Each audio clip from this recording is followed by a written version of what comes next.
Meu cunhado zombou da minha esposa por estar acima do peso. Então exigi que minha irmã me devolvesse todo o dinheiro, que emprestei para o tratamento de saúde dele. Meu nome é Rafael, tenho 32 anos, e essa história que vou contar é daquelas que a gente vive e pensa. Se eu não tivesse passado por isso, não acreditaria. Para começar do jeito certo, deixa eu falar da pessoa mais importante da minha vida, a minha esposa, Marina. A gente se conheceu na faculdade de administração. Eu estava no segundo ano, cheio de trabalhos acumulados e noites mal dormidas, quando uma professora decidiu montar um grupo aleatório para um projeto final. Foi aí que colocaram a Marina no meu grupo. Ela chegou na sala sorrindo, meio tímida, mas com aquele jeito doce que logo me chamou a atenção. Enquanto todo mundo enrolava, ela já puxava a pauta, organizava as ideias, distribuía as tarefas. No meio de pilhas de relatórios e cafés frios, a gente começou a se aproximar. De início, eu achava que era só amizade, sabe? Mas cada vez que a gente se encontrava na biblioteca ou parava na lanchonete, depois das aulas, eu sentia que tinha algo a mais. Até que um dia, na cara dura, convidei ela para um cinema. Ela topou. E foi nesse dia que eu percebi. Eu estava perdido por ela. O namoro veio naturalmente, sem aqueles jogos de quem liga primeiro ou quem finge que não está afim. A gente só queria estar junto e ponto. E desde então, não desgrudamos mais. Depois que a faculdade acabou e cada um seguiu sua vida profissional, eu e Marina resolvemos morar juntos. E olha, começo de vida adulta é aquele clássico pacote. Muito amor e muitos boletos. Eu trabalhava numa empresa pequena, ganhava pouco e, pra falar a real, tinha mês que eu não conseguia nem pagar todas as contas de casa. Era luz atrasada, aluguel apertado, mercado contado no centavo. Já aconteceu até de eu olhar pra geladeira e só ter ovo, arroz e um resto de feijão esquecido lá no fundo. Mas sabe o que fez toda a diferença? A Marina nunca me cobrou nada. Pelo contrário, ela estava sempre do meu lado, firme. Quando podia, ajudava financeiramente. Teve vezes em que ela pagou uma conta de luz que eu não tinha como quitar. Outras em que ela comprou comida para encher nossa despensa. Até roupas e um celular novo ela me deu numa época em que o meu vivia desligando sozinho. Ela nunca me deixou sentir que eu estava sozinho naquele caos. Sempre dizia: "Relaxa, Rafa, a gente dá um jeito. É só uma fase, logo melhora." E isso me dava forças. Eu olhava para ela e sabia: se a gente estava junto nesses perrengues, juntos também colheríamos as vitórias. Com o tempo, as coisas foram entrando nos eixos. Eu consegui um emprego melhor, depois troquei por outro ainda melhor, e a Marina também foi crescendo na área dela. A vida começou a sorrir pra gente. Aos poucos, passamos daquela fase de contar moeda no final do mês para poder sonhar mais alto. Conseguimos financiar uma casa boa, do jeitinho que a gente sempre falava nas nossas madrugadas na faculdade. Uma sala ampla, cozinha grande, porque a Marina ama cozinhar, e até um quintalzinho. Depois vieram os carros, nada de luxo absurdo, mas confortáveis, práticos. Aquele tipo de conquista que dá gosto, sabe? Foi nesse clima que decidimos oficializar tudo. Nos casamos. E pouco tempo depois, veio a maior surpresa da nossa vida. Gêmeos. Sim, de primeira. Quando o médico falou, quase caí da cadeira. A gestação não foi fácil.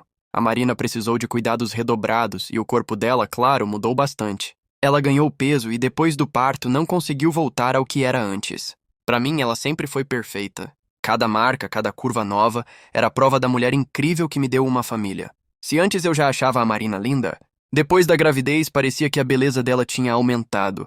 Não era só física, era algo que vinha junto com a força que ela demonstrou durante toda a gestação e nos primeiros meses dos bebês. Para mim, ela se tornou ainda mais admirável e irresistível. Eu tenho uma irmã mais nova, Ana Patrícia, que desde muito cedo se destacou por uma personalidade forte e um jeito todo particular de encarar a vida. Ela começou a namorar o Ricardo ainda na adolescência, e desde então, os dois formavam uma dupla inseparável, com gostos e hábitos bastante parecidos. Ambos adoravam ostentar e não tinham muita paciência para economizar. O dinheiro mal caía na conta bancária e já se esvaía em roupas da moda, baladas badaladas, restaurantes caros e qualquer tipo de gasto que envolvesse espetáculo e status. O resultado? No fim do mês não sobrava nada, absolutamente nada. Enquanto eu e a Marina lidávamos com a realidade bem diferente, nos virando com o básico, aprendendo a viver com menos e nutrindo sonhos de um futuro mais sólido e tranquilo, a Patrícia e o Ricardo pareciam viver em um universo paralelo, onde o viver para o agora era a única regra. Só que como a vida é implacável, o amanhã sempre chegava, trazendo com ele os boletos atrasados, o telefone cheio de cobranças e as inevitáveis discussões, alimentando uma tensão constante em torno daquela relação. O Ricardo, em especial, sempre foi um personagem bastante singular nessa história. Sabe aquele tipo de pessoa inconveniente, que tem uma opinião pra tudo e acredita ser o mais esperto da roda?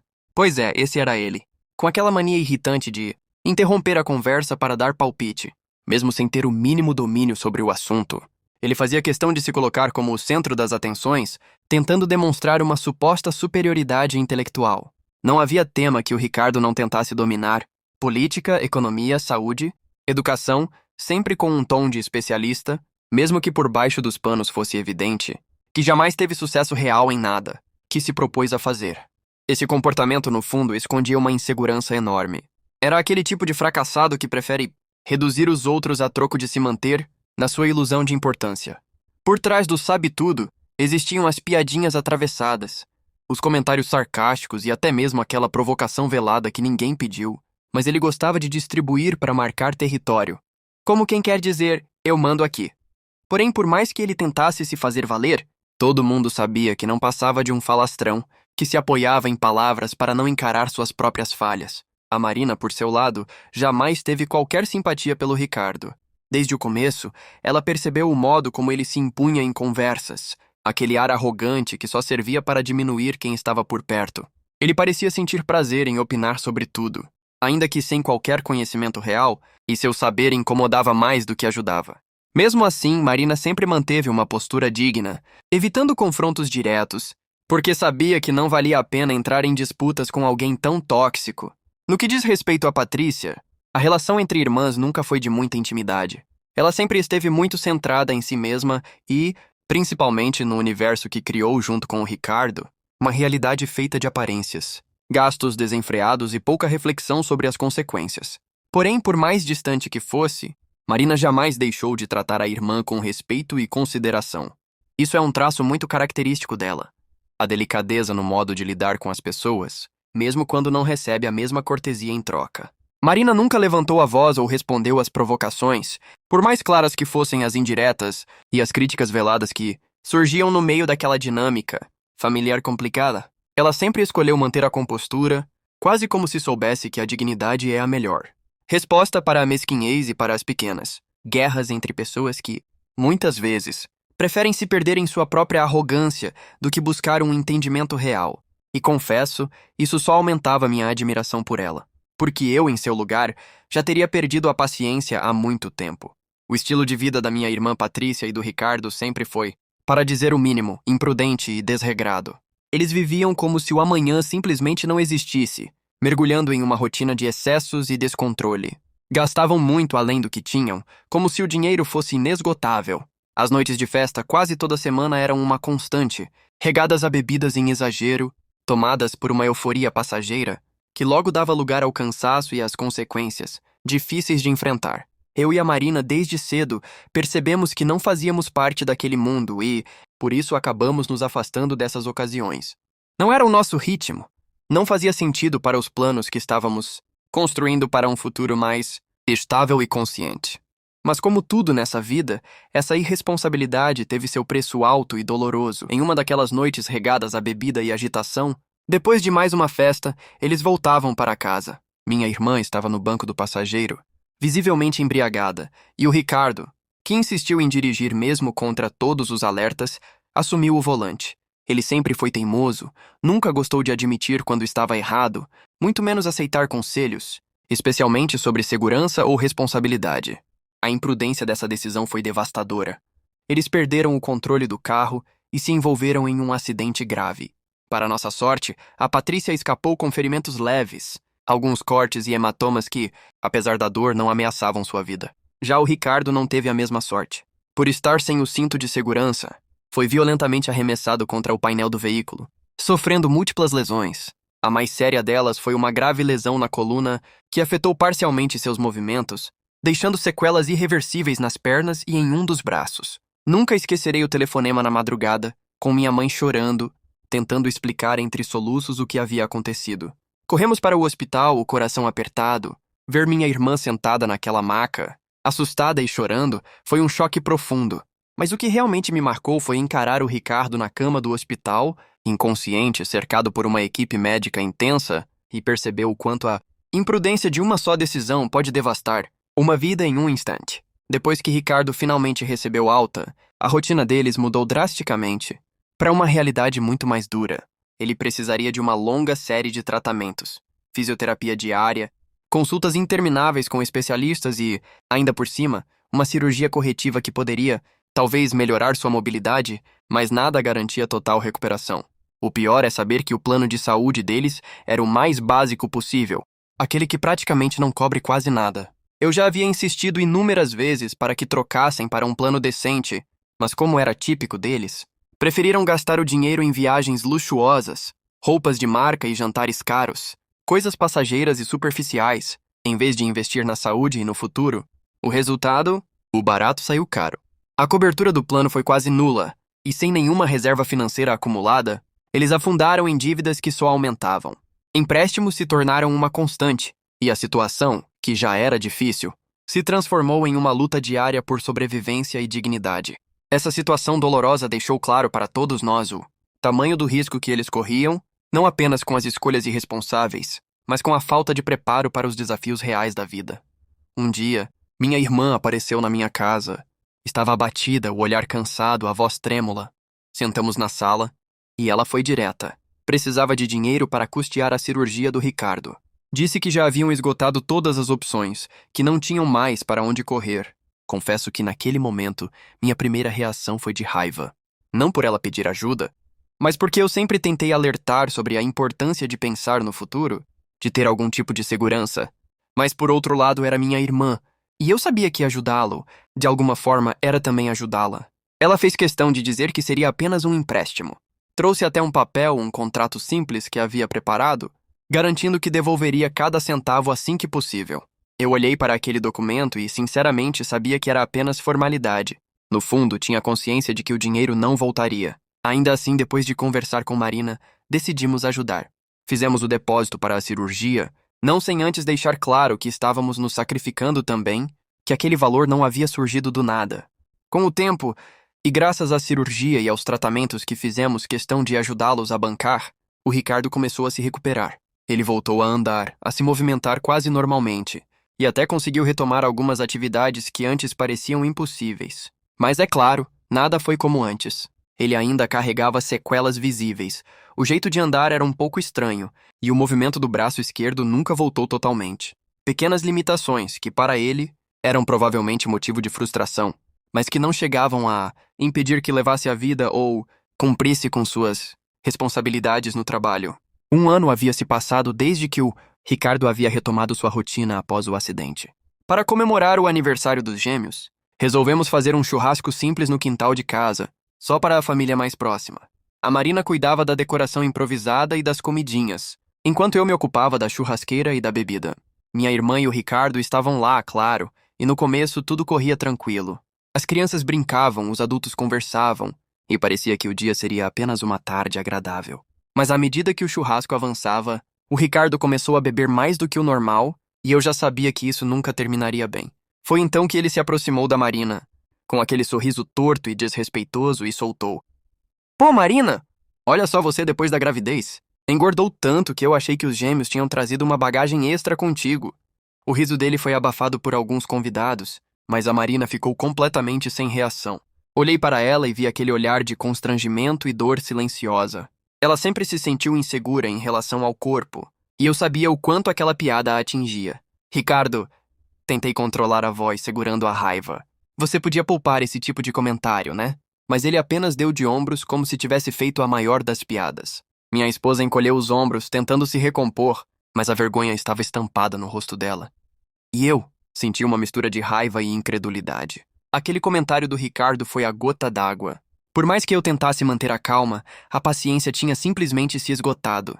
Respirei fundo, olhei bem nos olhos dele e soltei com um sorriso gelado: "Engraçado você falar de peso, né, Ricardo? Mas pelo jeito que você anda e ainda manca um pouco, aposto que ninguém vai rir. Quando você tropeçar no próprio orgulho ou não, consegui pegar algo com o braço que não funciona direito." O silêncio caiu sobre o quintal como uma cortina pesada. Alguns convidados trocaram olhares desconfortáveis, sem acreditar no que tinham acabado de ouvir. Eu não estava tentando ser simpático nem brincando. Estava apenas devolvendo na mesma moeda a humilhação que ele acabara de causar à minha esposa. A Marina me lançou um olhar de surpresa e ao mesmo tempo de alívio. Ela sabia que eu não deixaria passar. Eu não tinha intenção de me conter.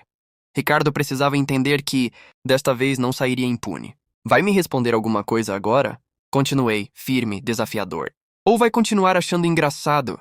Fazer piadinhas enquanto a gente sustenta sua recuperação e paga suas contas? Ele engoliu seco, desviou o olhar e ficou sem palavras.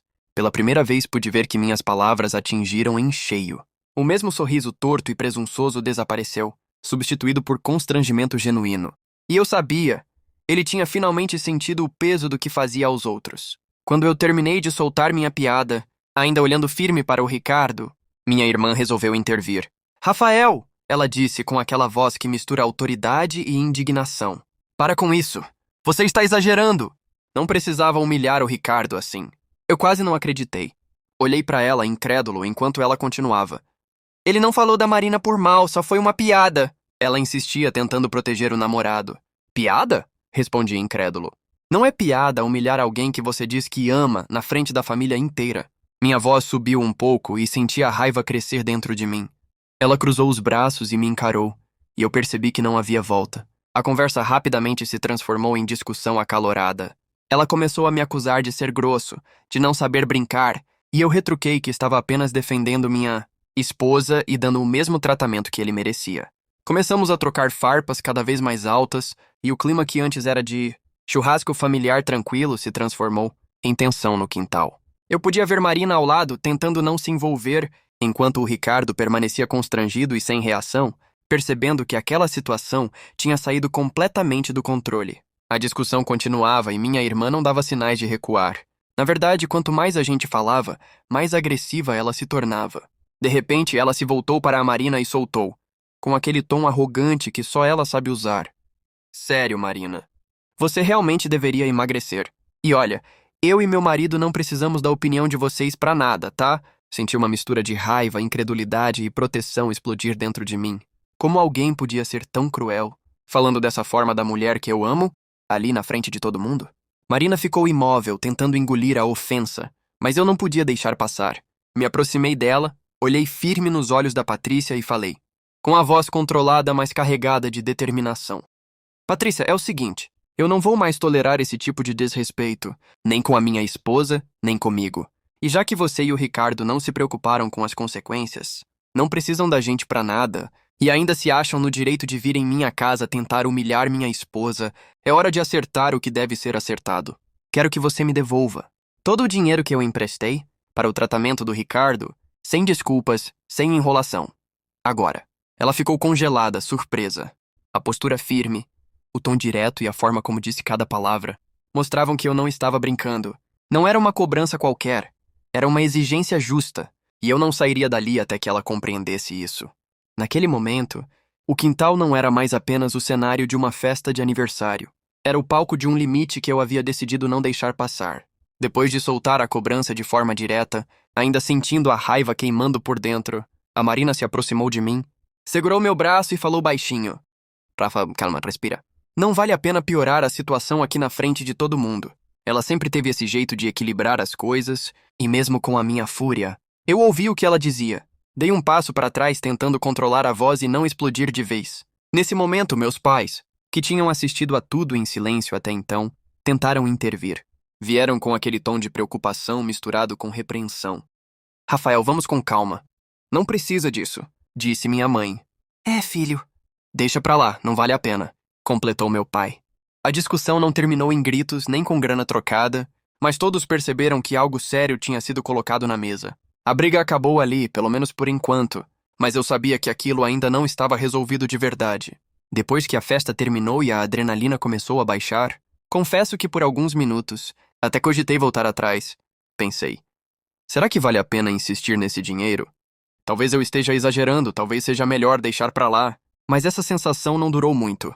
Logo fiquei sabendo que a Patrícia e o Ricardo estavam correndo pela família, distorcendo toda a história da festa. Contavam que nós éramos mesquinhos, que tínhamos feito uma cena por qualquer motivo, e que eu estava exagerando por uma piada boba. Até alguns tios que não tinham nem estado presentes no churrasco começaram a me mandar mensagens. Rafael, você foi cruel com a sua irmã caçula, dizia um deles. Não precisava humilhá-la na frente de todo mundo, você exagerou, escreveu outro. A cada mensagem eu sentia uma mistura de frustração e incredulidade. Era como se todo mundo estivesse disposto a dar razão a Patrícia e ao Ricardo, mesmo sem conhecer os detalhes reais do que aconteceu.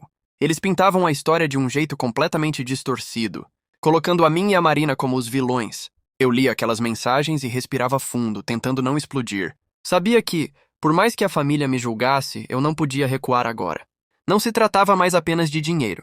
Tratava-se de respeito, de justiça e de estabelecer limites claros. Foi nesse momento que percebi que a única forma de resolver aquilo seria formalizar tudo, sem depender de boa vontade ou compreensão de parentes que claramente não queriam enxergar a verdade. Depois de refletir e perceber que não podia mais recuar, decidi mandar uma mensagem direta para a Patrícia, sem rodeios.